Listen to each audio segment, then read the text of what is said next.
झालंय तरी रडतातच आहे अजून. नाही विचारलंच नाही आम्ही घ्यायचे का किती विचारले घेऊ का ना ते म्हटलं होतं.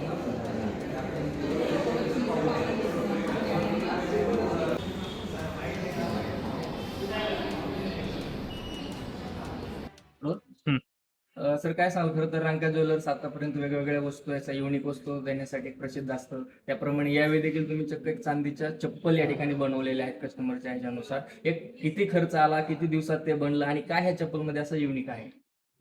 रांका ज्वेलर्स वैविध्यपूर्ण वस्तू बनवण्यासाठी प्रख्यात आहेच. जेव्हा बारणी कुटुंबीय आमच्याकडे आले की अधिक मासामध्ये आमच्या मुलीसाठी आणि सुनेसाठी काहीतरी युनिक तुम्ही काय बनवू शकता, तर हे केल्यानंतर जोडवी पैंजण सगळेच जण घेतात. 3 वर्षातून येणारा हा अधिक मास. पण यावेळेस काय बनवता येईल, तर आमची चर्चा झाली की याच्यावर आपण चप्पल बनवू शकतो. मग त्यांनी कुठलाही विलंब न करता सांगितलं की यस बाबा आपण चप्पल बनवूयात.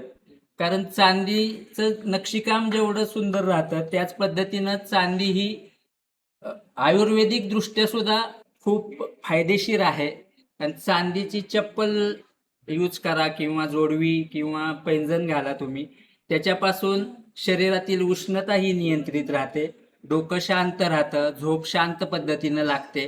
याच्यामुळे आम्ही चप्पलचा सर्वांगीण विचार करून आयुर्वेदिक आणि अधिक मासातील वाण या सर्वांचा विचार करून आम्ही चप्पल करण्याचा निर्णय घेतला. एक चप्पल 250 ग्रॅमची आहे, पूर्ण चांदीमध्ये आहे. तिन्ही चपलेचं मिळून 750 ग्रॅम, 750 ते 750 ग्रॅम पर्यंत त्याचं वजन आहे. एका चपलेची किंमत 1 लाख, अशी 3 चपलेंची मिळून साधारण 3 लाख रुपयेपर्यंत किंमत होते. ताई काय सांगाल, खरं तर अधिक महिन्यामध्ये ज्यावेळेस आपण दान केलं जातं, आतापर्यंत जोडवे असतील किंवा विविध वस्तू आपण बघितल्या, पण आज चक्क चांदीच्या चप्पल दान केल्या जातात. काय आहेत भावना तुमच्या? फार आनंद होतो या गोष्टीचा. ज्या प्रकारे मला आणि माझ्या छोट्या बहिणीला घरामध्ये आदराने प्रेमाने लहानच मोठं केलं, त्याचप्रमाणे आता तिसरी मुलगी म्हणून वहिनींना सुद्धा ट्रीट केलं जातं. या गोष्टीचा खूप आनंद आहे. आणि अधिक मासाच्या महिन्यामध्ये पाहायला गेलं तर मुलींना आई जोडवी पैंजण जे सौभाग्याचं देणं आपण म्हणू शकतो, या गोष्टी आई देत असते. पण यावेळेस मुलींना काहीतरी करायचं म्हणून आमच्या पालकांनी निर्णय घेतला होता की तिन्ही घरच्या मुलींना चप्पल करायची, आणि या निर्णयाचा आम्हाला फार आनंद आहे. खरं तर आज अधिक महिन्यानिमित्त तुम्ही आज चांदीच्या चपला तयार केलेल्या आहेत. नेमकं आपण चांदीच्या चपला कराव्यात असं का वाटलं तुम्हाला? नेमकं संकल्पना कशी सुचली तुम्हाला ती? संकल्पना सुचली म्हणजे आता अधिक महिन्यामध्ये मुलीला आई जोडवी करते. आता मुलीला तर तिच्या आईने जोडवी केलेली, सुनी आमच्याकडे लक्ष्मीच्या पावलांनी आली.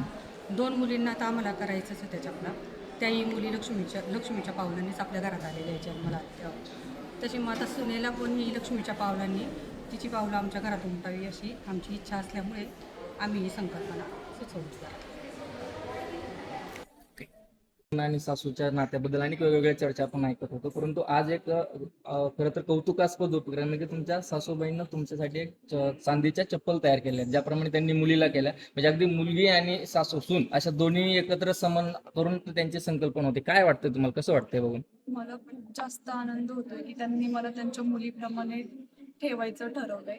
जेव्हा त्या पहिल्यांदा पाहिल्या आल्या तेव्हाच त्यांनी सांगितलं की जशा आमच्या 2 जणी आहेत तशीच तू आम्हाला तिसरी आहे. तर मला खूप जास्त आनंद होतो. आणि माझ्या लग्नानंतर हे माझ्यासाठी म्हणजे सर्वात मोठं गिफ्ट त्यांनी मला आज दिलेलं आहे. तर मला शब्दात न सांगता येणारा एवढा मोठा आनंद आहे.